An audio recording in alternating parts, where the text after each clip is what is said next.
guys, and welcome back to Opal and Mint. I'm Ashley, and welcome back to our Flower Everyday series. I feel like I don't need to keep saying this intro over and over, but if this happens to be the first video somebody sees, we're painting a flower every single day in the month of July to celebrate Watercolor Month. We're using the Flower Color Guide as our reference, and today's day 21.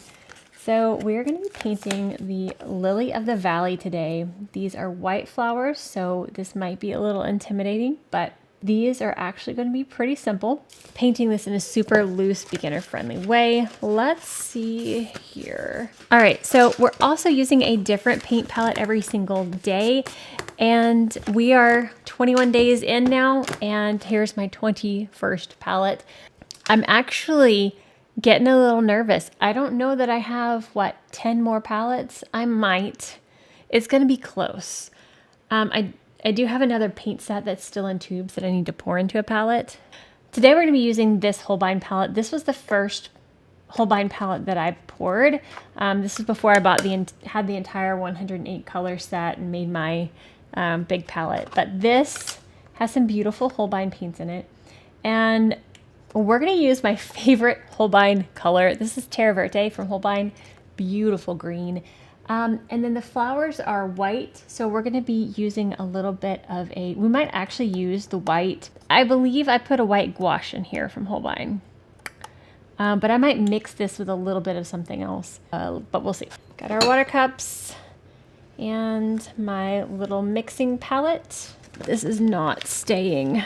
This one's going to be a little bit difficult to keep in place, I think. So I might actually put this to the side, but Lily of the Valleys, let's break this down a little bit. So they have these beautiful long broad leaves. This will be a focal point.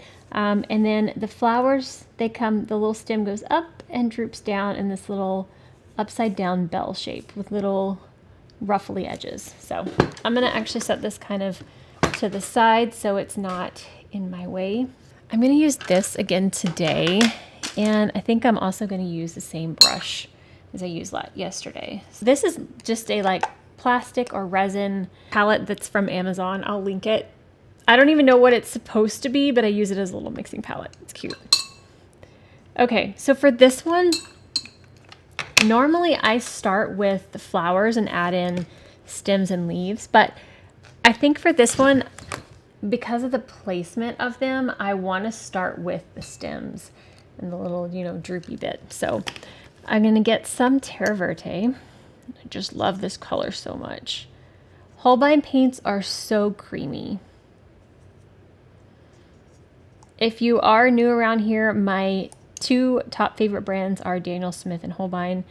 I use my Daniel Smiths for my professional commission paintings, but Daniel Smith and Holbein just have different properties in their paint, and I like them for different things.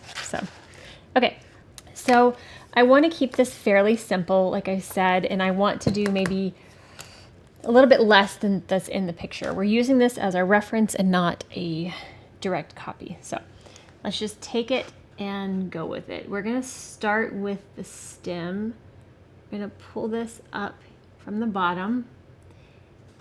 And I'm going to have it kind of leaning to the right, and then going to droop over one, and these just come off of the stem and droop down. So that one's in the back, really, really tight. Just going to whoop like so.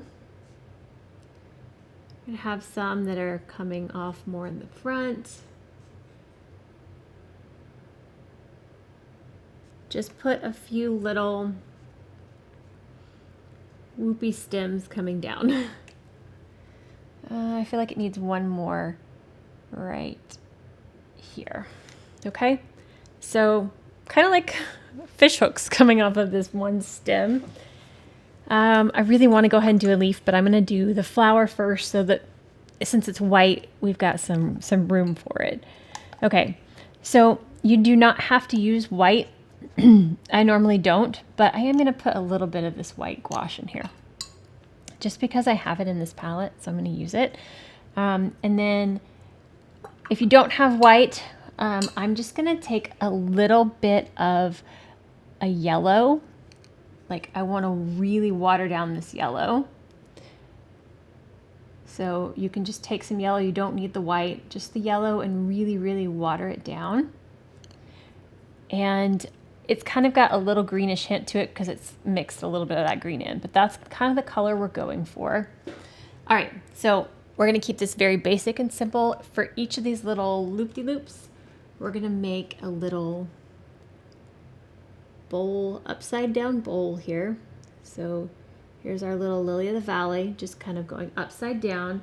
And then for the little ruffled edge, we're just gonna go whoop, whoop, whoop, like so. I'm gonna zoom in on this so you can see it a little bit better since it is very, very pale.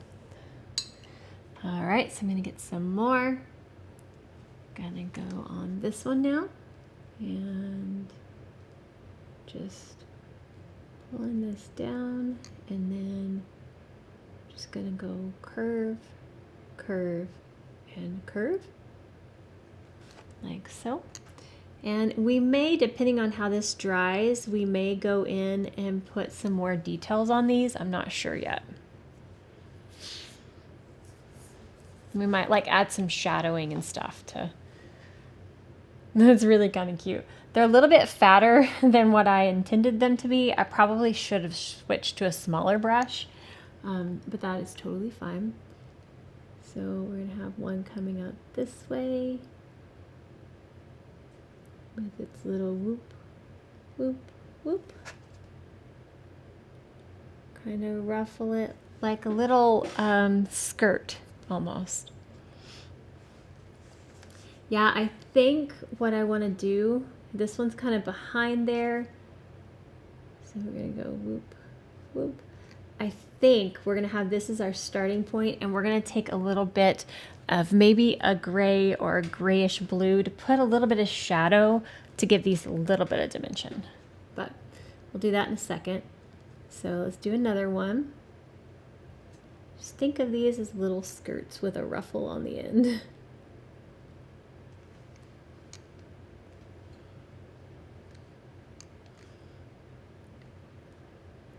This one coming down here. Just little curves. And one more here.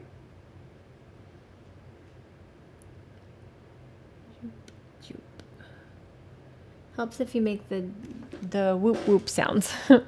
Yeah, these are a little bit wide, but I think when we put some shadows in there, it's going to help too. I want to go ahead and put in a leaf or two. And I'm not really going to put the leaves behind it like it is in the picture, because that would be more complicated with watercolor. So we're going to kind of put them around it. So let's get our green. And we're going to start at the bottom here and just, I think I want to do one that's got a little bit of a wave to it. So what I want to do is we're going to take this is going to be the straight edge of the petal leaf. Let me show you what I'm talking about before it dries. We're going to have this straight edge, and then we're going to have this folded over bit and then the back bit. So that's the straight edge. And then we're going to take it and do like a little wave coming up to a nice point. Okay, and then the back part of the petal, or oh my gosh, leaf, I'm actually going to do after it's dry. So really put this color in there, and I'm going to let that one dry first, and then let's do one coming up on this other side now.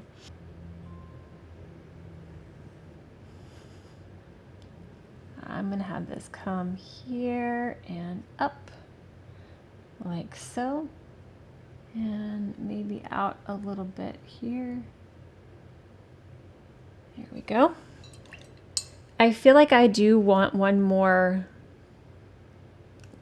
stem of these flowers, so let's do that really fast. So I'm going to have this come from here. I think I should have gotten the size 2 brush instead of the size 6. It would have, whoops, it would have been a lot easier on me. So that's okay. All right, so let's just do a couple drooping flowers coming from there. Whoop, whoop, whoop.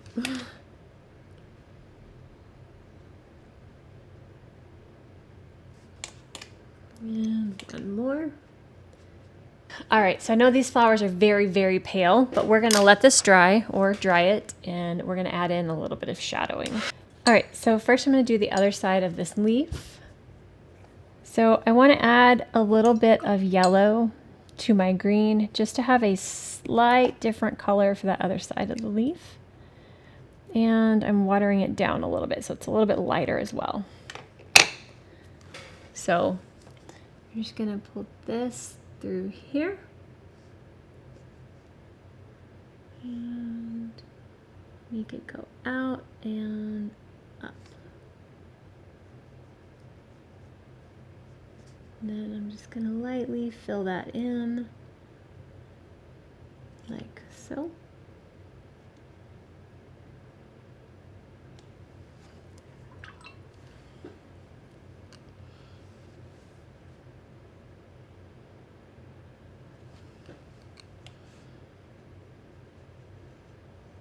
Okay, so there's a folded over leaf. And now I'm gonna take, actually I have a gray. Oh, I have two grays in this set. I like this. This is Holbein's Gray of Gray. It's just a very, very pale gray. It's beautiful. So I'm gonna take that, put it on here, and I wanna mix a tiny, tiny bit of that green in that gray. Okay, so it's not quite so stark gray. I'm wiping off quite a bit of it. And then we're just gonna pick, let's see, which side do we want our light source to be on? Okay, so I'm gonna have my shadows be on the right side of these flowers. So I'm just gonna kind of lightly shadow one side. I'm washing off my brush, tapping off the excess, and just really want a nice fade across that flower. And then we're gonna put in a little bit of shadow right above those little whoopie scoopy doopies. So do that across all of them, and that'll just give your flowers a little bit more dimension. So they're not quite so flat. And I'm sorry I keep hitting the camera. The camera's really close to my paper. I'm like having to stick my head underneath. So I'm going along the right side of that. I'm gonna wipe off my brush and just fade out that shadow.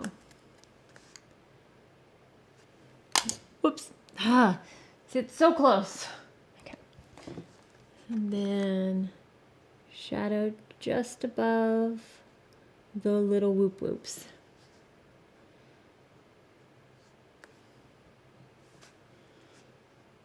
Fading it out with the water, and then shadow above the whoop whoops.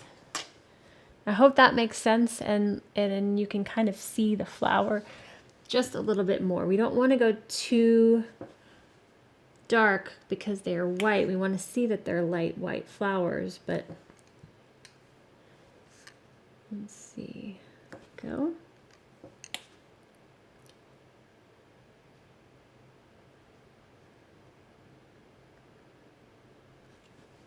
Another way you could fade that shadow out is, so the flower's dry, but you could go back in and wet the surface of that flower first, make it nice and even, and then take your paint and then just drop it on one side, and it'll be wet and wet. It'll give you an easier blend across.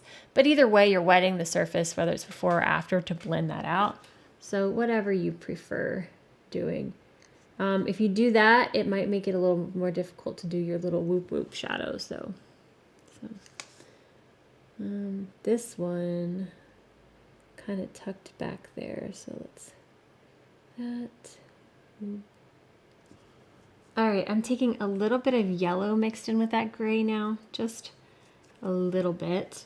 And on some of them I want just a little bit of a yellow wash.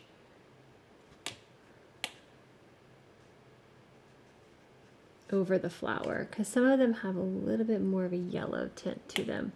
But again, trying to keep that super light. Especially the ones down at the bottom, they seem to have a little bit more yellow on them. So, okay, there's that. I feel like we're about done with these.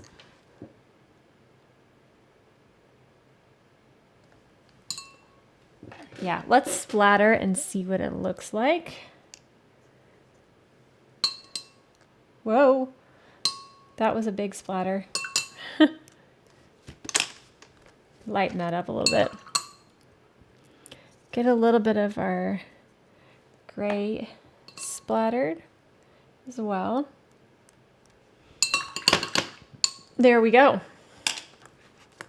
So there's our Lily of the Valley flowers. I feel like I could do a lot more, but I think we're gonna leave it there. If you want, you could add some buds at the top of this. That would kind of help bring it together a little bit more even. But I think I want to even leave the leaves. Not the best Lily of the Valley I've ever done, but it is a good like start way to paint them. So a good starter way to paint them. I put a little bit of blue, deeper blue in my gray, and a smaller brush, and I'm just going in the whoops to add a little bit more of a definition on some of these.